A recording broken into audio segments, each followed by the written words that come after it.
Good morning, myself Ifatuni Sindhu, contract lecturer in commerce from Government City College. Today my topic is income from salary. So what is salary?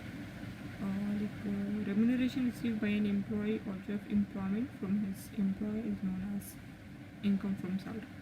When the payment is made to some categories of a person, it is termed as salary. Like for example, partner salary, salary of a worker or an employee, salary of a member of parliament, etc. But according to Income Tax Act, if the relationship between the payer and the receiver is employer and employee, that is master and servant, then only it will be treated as income from salary.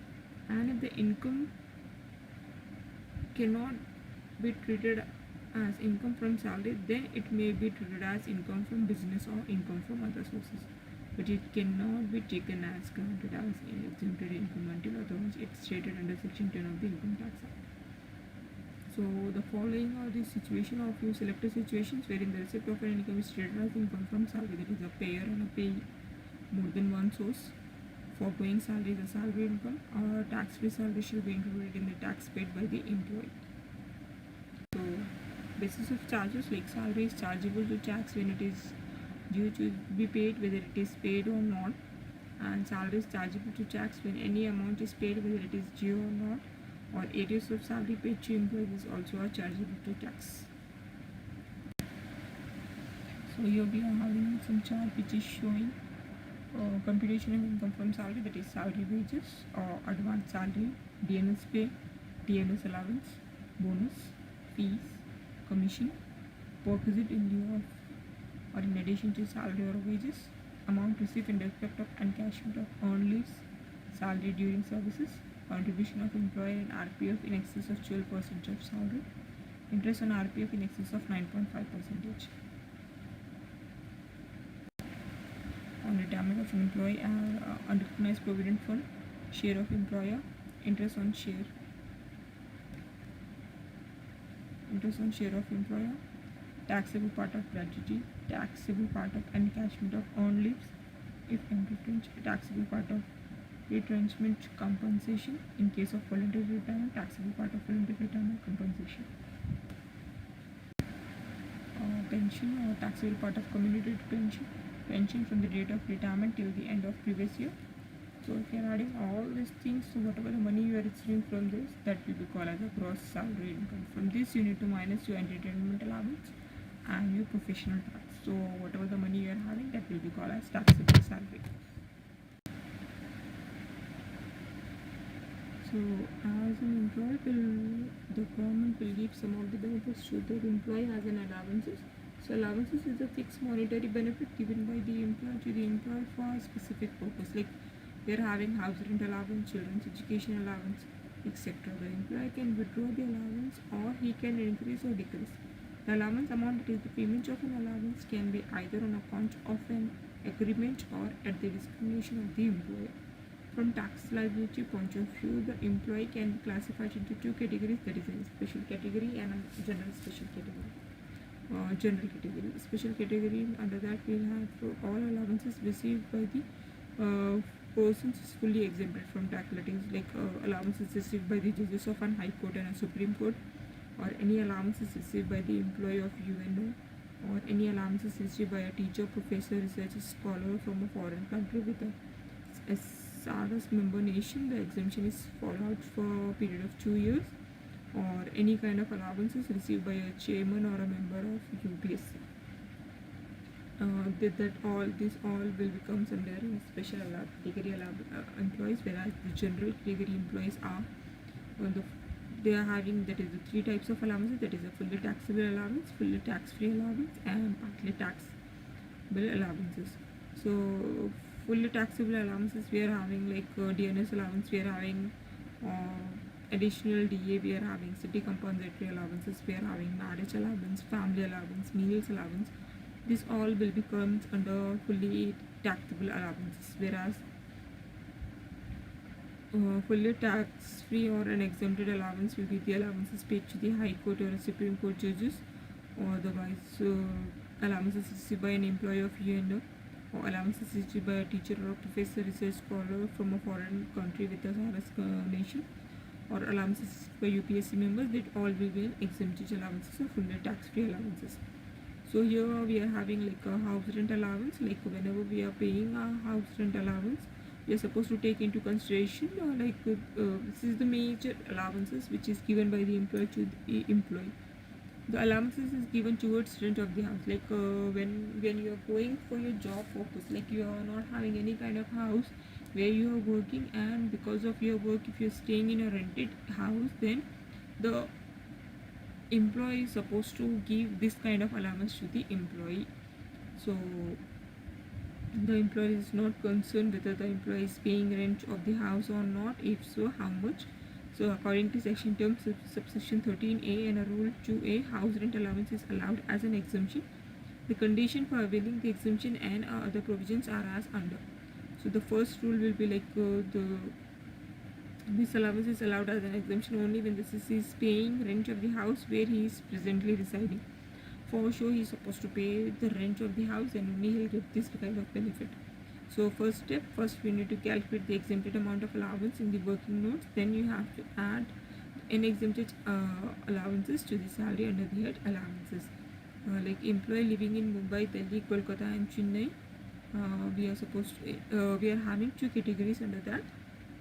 The persons who are staying in a metro cities like Mumbai, Delhi, Kolkata, Chennai, the least of the following three conditions we have to take into consideration. That is the actual allowances received, or rent paid minus 10% of salary, or otherwise 50% of their salary. So these we have to take into consideration. Like we have to take 50% of their salary in case of a metro cities, and if they are not staying in a metro cities, then instead of taking 50%, we have to take the 40%. Same formula we are having. The thing is like only percentage will be different if a person is staying in a metro city, that is Delhi, Mumbai, Chennai, Kolkata. If a person is staying in a metro city, 50% of the salary we have to take into consideration, otherwise 40% you have to take into consideration. Salary means only the basic pay you have to take into consideration. DA is included if the person is enters for the retirement benefit. And benefit plus commission, if a commission is based on a fixed percentage of turnover achieved by an employee as per the service contract. So in the HRA exemption calculation, if one of the amount is zero or in negative value or no reduction is allowed, that is actual receipt is fully taxable. So all these three things must be, it's not supposed to be a zero. If anything is zero, then whatever the allowances you are receiving, it is fully taxable. And one more thing, that if rent is paid to the near relative like a father or a mother, and if a payment is a genuine, exemption can be given. So if you are paying a rent to a wife, if a husband has constructed or purchased a house out of his money, but registration of the house is made in the name of a wife, and when they are living together, rent paid to wife cannot be given as an exemption. So you have to get a genuine reason for this. Like husband won't pay any kind of rent to the wife, so that time you're not supposed to take this as an exemption. As you're staying in your family house, so you're not supposed to get this kind of benefit.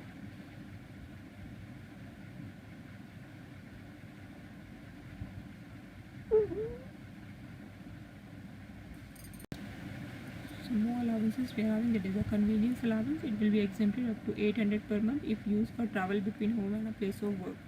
Like convenience allowance means a mode of transport, and allowance is given to meet expenditure on conveyance for discharging official duties. This allowance is given if convenience is not provided by the employer.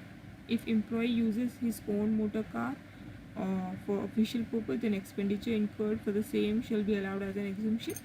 And expenditure to travel between residence and office is not treated as a convenience expenses.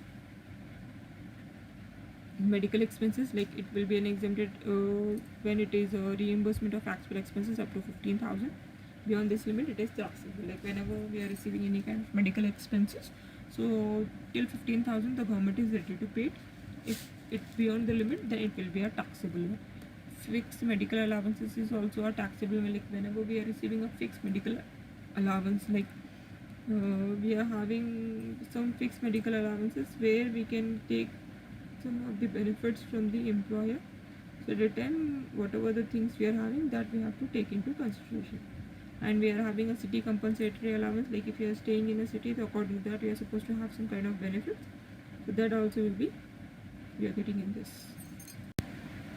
Again, next is tiffin allowances. It's a taxable one. Tea and snacks during office hours are not charged to tax as perquisites, while free meals in excess of ₹50 per meal is a perquisite. Servant allowance, it's a taxable one, and there are the gifts. Perquisites in respect of gift where it is below 5,000, the value is taken as nil. Leave travel concession, according to section 10 subsection 5, this exemption is available to Indians as well as to the foreigners.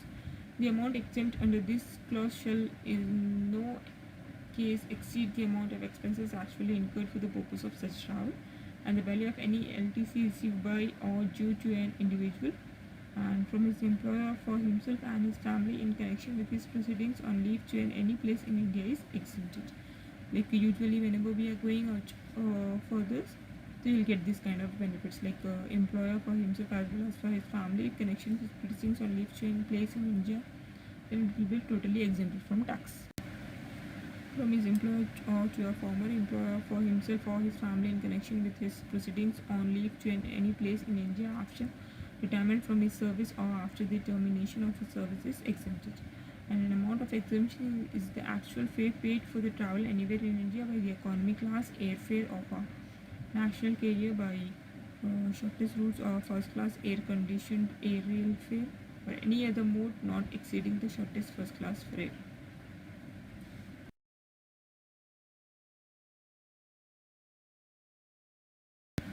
Perquisites. It means any benefit in addition to salary and wages.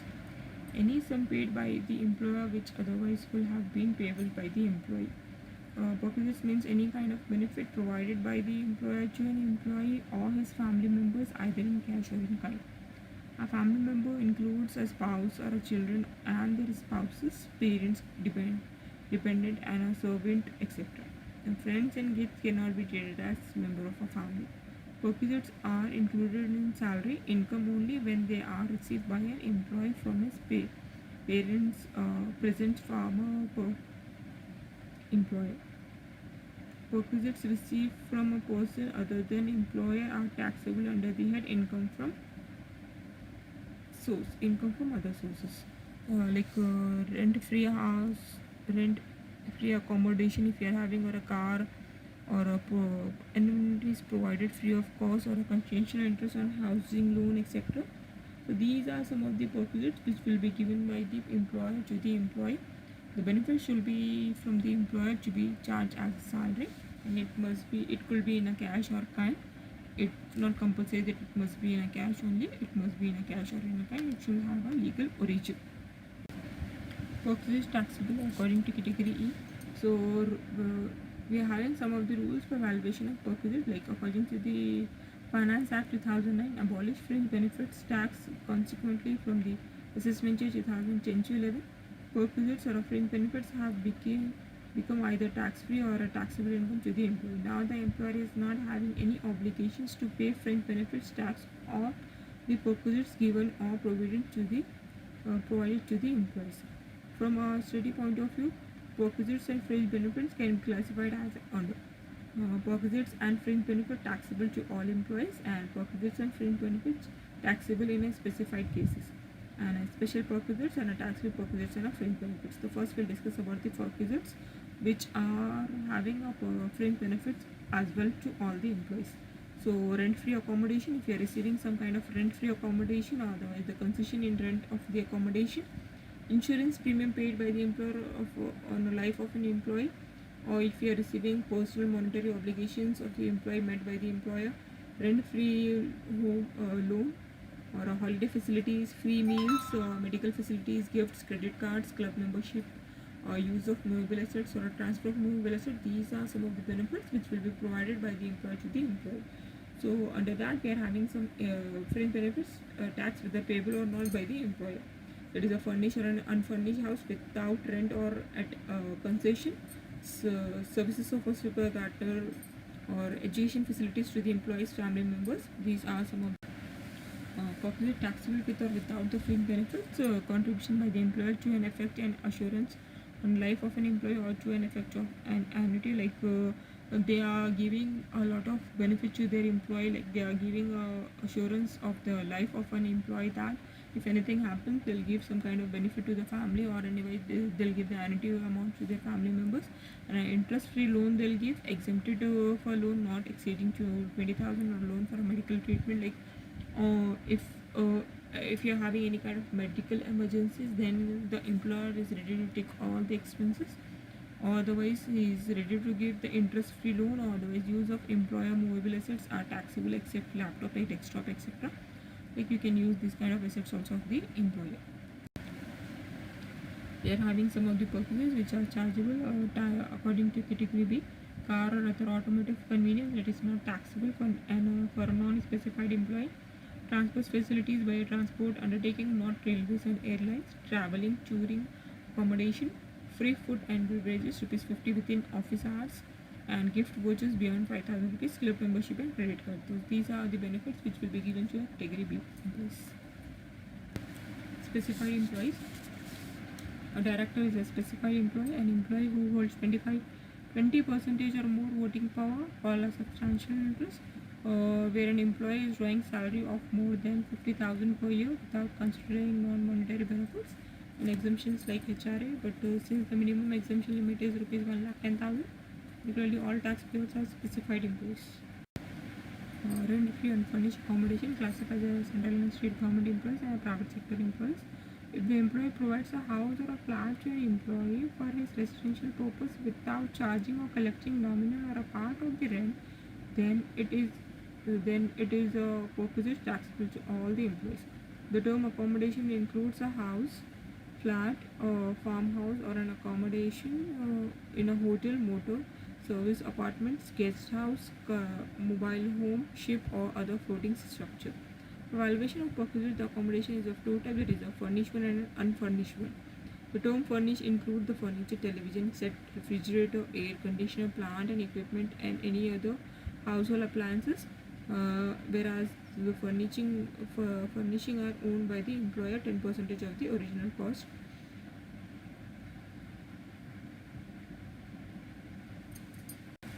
Central and state government employees. Accommodation provided to MPs, judges of High Court and Supreme Court, employees who are in government services being provided accommodation by virtue of their employment is exempted from any tax.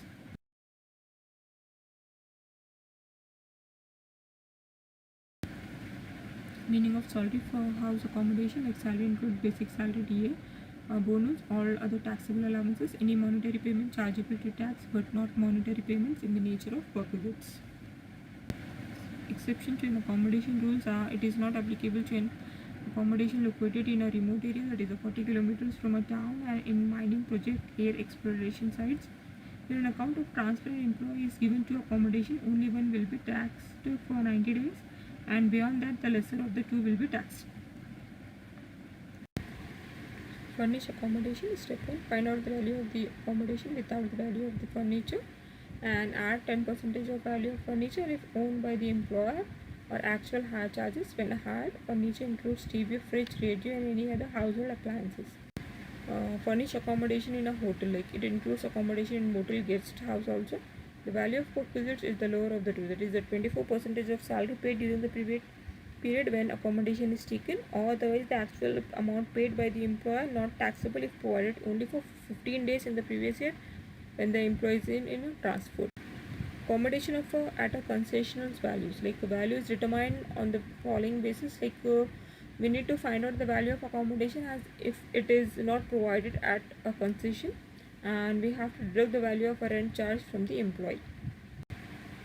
Perquisites of free domestic servants, like we'll get a free domestic servant also, and for this we are having some kind of perquisites when servants are engaged by employee and reimbursed by employer, taxable in all the cases. When engaged by employer, only specified employees are taxable, and servant allowances are also taxable. And if servants are provided in a rent-free accommodation, they are not valued separately. Valuation of gas, electricity, energy, or water supplies, all FCCs are taxable except non-specified employees. Perquisites of motor car, like we'll get some kind of benefit of motor car also. So whenever we are receiving this kind of benefit, it is taxable only when the employer is not liable to fringe benefit tax, like sole proprietor or a charitable institution, etc. Then a private company employees will not pay tax. So car is owned, like the thing is, like whenever we are receiving this kind of benefit, the employee is supposed to have his own car. The car is owned or hired by the employer. Expenses made by the employer as well as expenses made by the employee. Motor car opposites, so like the car, if a car is owned by the employee, first thing, if expenses made by the employee, no tax, and if an expenses are reimbursed by the employer official purpose only, then no tax. Used for a private purpose, actual expenses less recovery taxable, and are partly used for private purposes. Motor car opposites, car owned by the employer, that is a partly used for private purposes, like a small car or a large car, depend on that we have to take. If it is a small car, expenditure incurred by the employer will be like less than 1800 per month, less 1800 per month, and 900 per month for chauffeur if any value of perquisites. And if the car is a large one, that is a 2400 per month and 900 per month for a chauffeur.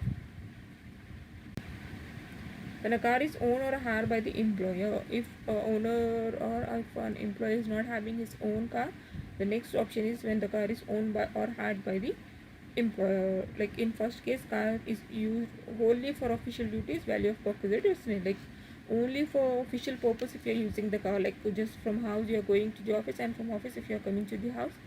For official purpose only if you are using, then the perquisites will be the nil. But if a car, if you are using for household purpose as well as for office purpose, then we are supposed to take this into consideration. That is an actual amount of expenditure on running and maintenance of car, that is the remuneration if any if you are having, then we need to add depreciation of this.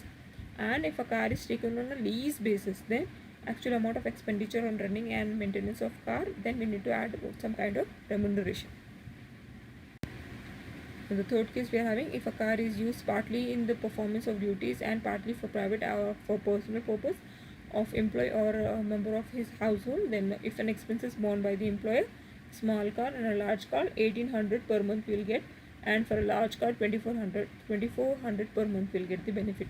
And the same thing if it is from a private expenses borne by the employee, then a small car 600 rupees and for a large car 900 rupees we are supposed to take into consideration.